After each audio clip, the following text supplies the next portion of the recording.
So you remember last Sunday's reading? You were there at the 11:15 Mass when that deacon did his homily. And again, I don't think anybody else was there, just her. So you'll hear some of it, but I'm going to go deeper. So with a homily, you can only go so far, okay? But I'm going to tell you, this is very important stuff I'm going to give you tonight. And again, she was there too, but only two of you. But so this is how I started out. And this will give you the analogy. How many of NFL fans? Have you ever watched the Philadelphia Eagles? If they're 4th and inches, are they going for it? They are absolutely going to go for it. And they get it a majority of the time, right? All right. So let's just say I get 5 linemen. And just like in Philadelphia, they are over 400 pounds, these guys. Strong, beefy guys, over 400 pounds. I got 5 guys. All right. I got 4th and 1. Let's go for it. How often are they going to make it? Probably not as much, because there's no one giving them an authority and putting together the how to do it. You can be strong and individually. So I got 5 of you right here, and you're strong people. And again, but how are you going to work in unison, and how are you going to design the play so that you got 4th and inches, you're going to get it almost every time. If you're not listening to the coach who's designing the plays, I'm going to tell you right now, you may get it once in a while, but a majority of the time you're not going to get it. But they're in unison with the coach, okay? With authority. So pay attention, because what the line that stuck out on me when I was studying these is this one right here. Take a deep breath. Take this in. And this is after, remember what happened. In chapter 9, he sent the 12 out. And they came back, and all these things that they're able to do and everything in your name, and they're talking about it. And then there's some arguing that goes on not too long after that. Well, I'm a little better than you. My prayer power is better than you. I'm a little closer to Jesus over here than you, and I have more power. And they start talking about, like who's better and stuff like that. Now we're getting to ego and pride issues. So then now we're getting into chapter 10 now. And Jesus says it's been successful because he's trying to get them, work them. Now he's not only working the 12, he's got it up to 72. Says, okay, let's send out the 72 now. And then they come back with all these stories. And they come back, oh my gosh, look what's happening. And these great signs and wonders. Oh my God, we were able to, in your name, we were able to do all these amazing things. And then he says this. I have given you authority to tread upon serpents and scorpions and over all the power of the enemy, and nothing shall hurt you. 2 words stick out, authority and power. Think of it. So sometimes in my prayer life, I would say, or I need to do more prayers of St. Jude or whatever. Those are nothing wrong with any of that. They're all good things, okay? So I'm looking after power. And if you focus on power, the amount of success you're going to have, you'll get success occasionally, but not very often. You're saying, what? Jesus sent, and he's told us that the power would come upon us. But you didn't hear the whole thing. What do these scribes and Pharisees always say to Jesus? He speaks with authority. He speaks with what are they talking about? So think about it. So, what is this authority? Bottom line is, it's being obedient to God. Number one, being obedient to God, and then being submissive with your whole heart. And like I've been talking about all night, stepping out a little bit deeper with them. No, that's far enough for me right now. But then he wants you to go deeper, be more submissive. more submissive, and go deeper, and go deeper, and go deeper with him. Because you're getting into that intimacy with God. He wants you to be more intimate with him. When you see that word authority, what he's drawing you into is more intimacy. The more intimate you are with him, guess what happens with the power? It goes up and it expands. And this big portal to heaven opens up. And amazing things, you're going to see your prayer power increase. But it all comes out of from authority. So pay attention to what you're thinking and what you're doing. You know, I think of Stephen. Deacon Stephen. Not Stephen Meyer, but remember in the book of Acts. So before they talk about Stephen, deacon who was martyred, and again, before they talk about him, they say he was doing great signs and wonders. I could tell you a quick story. Years ago, we had advertised a healing service in the Archdiocese Bulletin. And so one of the hierarchs called me down there, and they pulled me in their office. And they said, Deacon, we just want to let you know you can't advertise things like that because deacons don't heal people. The only ones who have anything to do with healing are priests. And so behind him he had a bookshelf. And I said, on your bookshelf, do you have a Bible? and he said, well, yeah. And I said, can you get it? And he grabbed it. And I told him where to open it up for Stephen. And then he goes, and I said, where does it, when it first talks about Stephen's thing, what does it say in that line? He was doing great signs. Wait a minute, didn't you tell me he was a deacon? And what's great signs and wonders? Oh, healing. Oh, okay, deacon, you win. So I have 100%, Aquila just loves, and Chapu loves what we do. And again,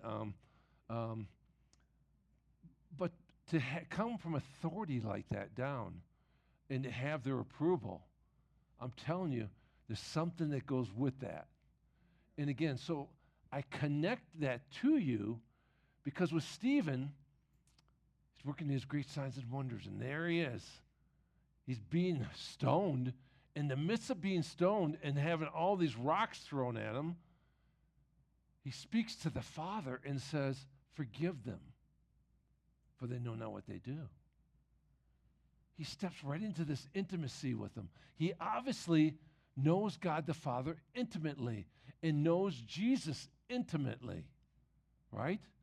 Remember those first 7 deacons, they were picked for a reason, because the other 12, the other 12 guys they had 11, but then they appointed another one to take Judas's place, and then but none of them spoke Greek, so they had these Greek-speaking people, and so what they did is, we got to find some Greek-speaking guys who are in our ministry, and so they did. They found 7 of them. One was Stephen, so that they could go out and minister to the Greek population, and that's how the diaconate was formed.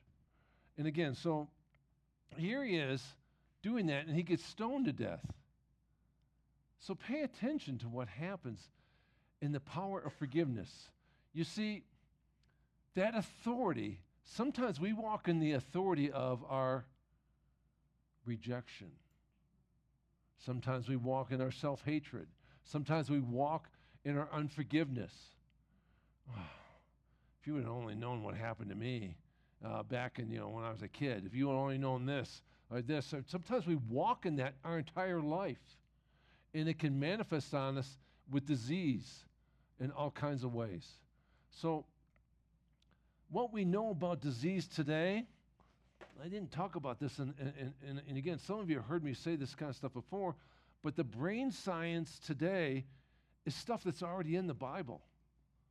Especially when you read Paul's stuff with true self, he doesn't use brain science language, just uses a different language. But again, the enteric nervous system was only discovered, which is feeling based. It's in your belly, down your esophagus and in your belly. So when you get the jitters before you got to give that big speech at school, and again, and again, and before the deacon steps on your foot, and again, so, so it's feeling based. So you have thoughts and feelings. Okay? So if someone cuts me off in traffic, or somebody does something at work or something like that, and I feel rejected, or something happens, and that starts here, and then it goes into our, in milliseconds, goes into our enteric nervous system, and then it goes back to the brain. And the stronger the feeling is, it'll pop more memories that'll get it going even stronger. And if this isn't aligned in peace, remember, peace is a person. Do you remember what his name is? Jesus, yeah. Isaiah tells us that. So if this isn't in peace, where it's putting out the good hormones, the good electrical impulses that heal us, then what happens is bad hormones get released, bad electrical impulses that cause disease. So we know now how disease actually happens, okay? And some people could say but it's in my genetics. I've had my genetics tested, and I know. And that's true. Genetics does influence it. But if you had 10 people right here with the same genetics, and maybe it was for ALS to have Lou Gehrig's disease, how come not all 10 get it? Do you know what the percentage is they get it? Less than 5%. Well, then the genetic thing, you got to sort of say, well, wait a minute. Yes, it is, but what opens up the gate that allows it to happen? And I just told you how it happens. It's with our unforgiveness, our resentment, our stress in our life. And again, when you walk in that for long periods of time, guess what happens? My automatic nervous system will, because I programmed it, and it's going to start running that program, and then I don't even think about it, and it starts running that program, and it's putting out the bad stuff that cause disease. Opens up that gate so that it allows that infirmity or that disease to happen. So listen to what here. Now we go back to authority and to power. What's stopping you from submitting your life even deeper?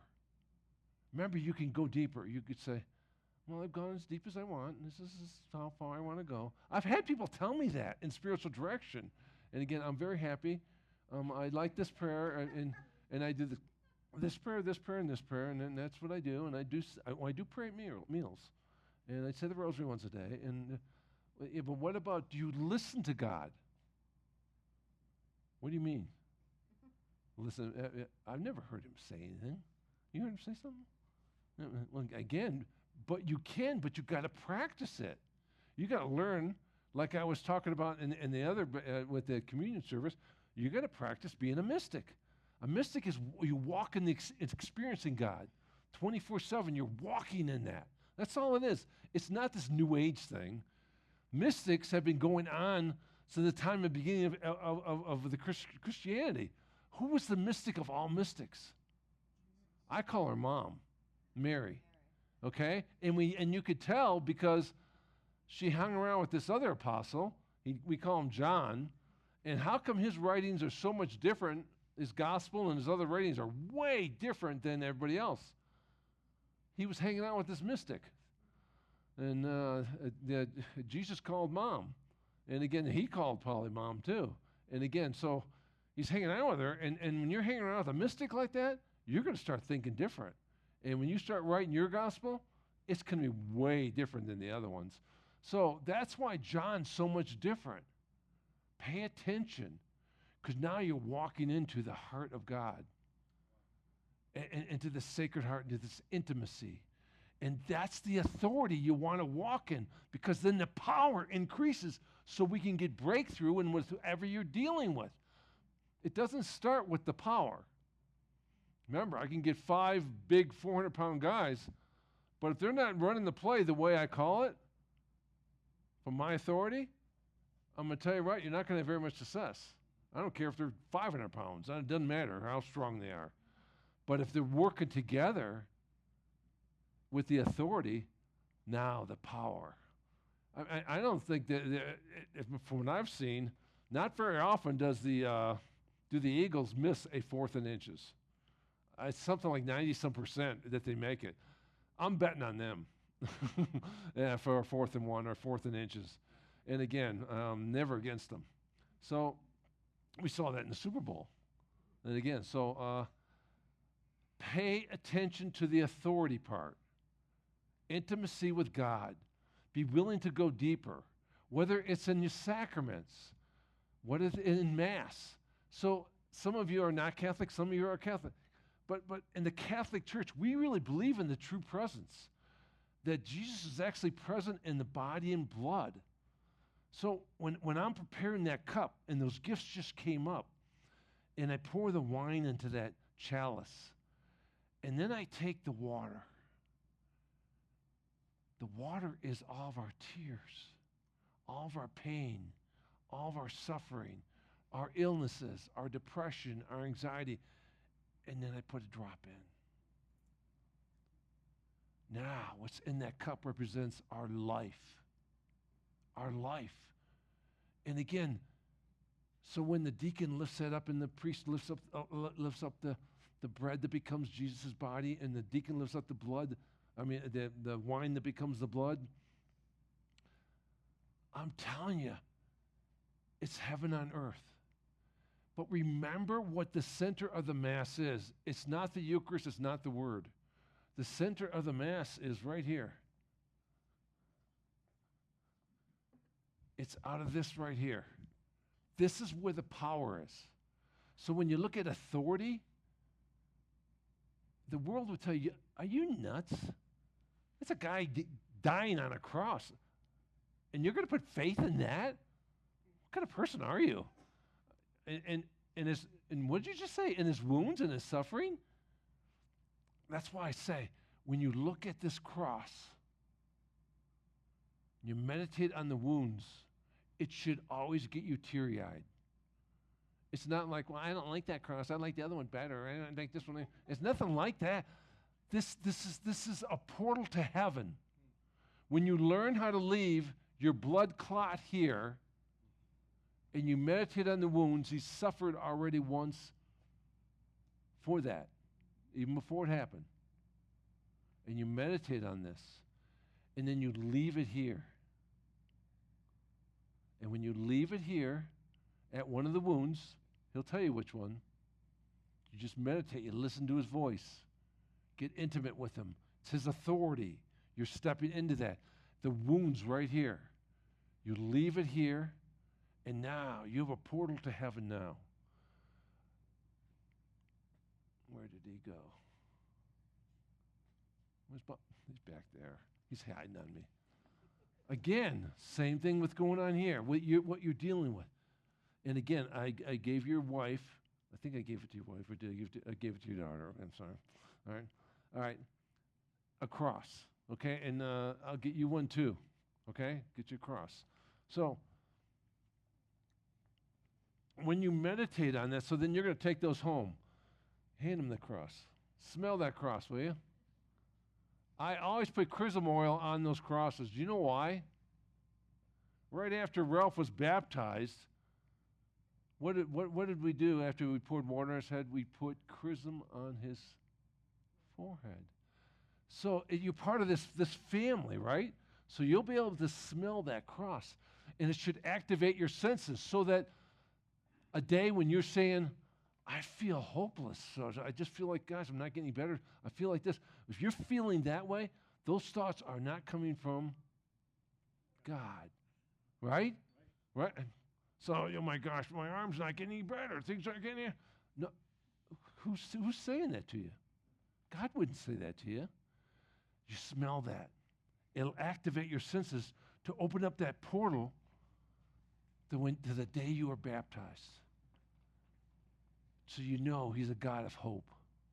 Hope is spelled J-E-S-U-S. And I know she's a teacher and she's going to correct me. And she said, no, it's not. And again, so you want to be able to pray and give authority to the power of this. This is your primary care doctor right here. A a bloody body that's hanging on a cross, that suffered greatly. This is the center of the Catholic Mass. How do we begin each Mass? Why do you think they want a crucifix above each altar or on the back wall? That's one of the reasons why. It's the center of this is a portal back into heaven. And then all the way through the Mass, and then we get the consecration, and then heaven and earth comes down. I'm going to tell you, I could do a whole talk and a whole evening on the things I've seen, angels and other things I've seen at the time of consecration.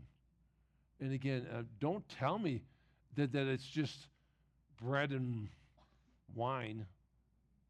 I don't believe it.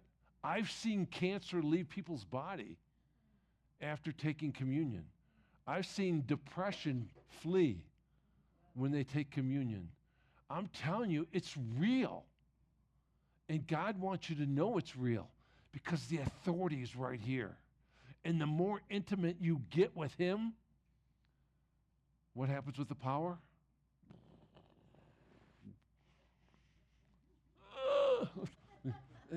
It grows, but you got to be willing to submit more. But I feel comfortable here. No, you got to go more. Take a bigger step. Go deeper. Go deeper. And again, the more you do it, and one way to do that is on a daily basis. Not only the sacraments and things like that, and there's all kinds of prayer, but spend time listening to Him, just to open up the Word. I could tell you do a simple thing, like when you get up in the morning. Do you know? I forgot how many psalms are there?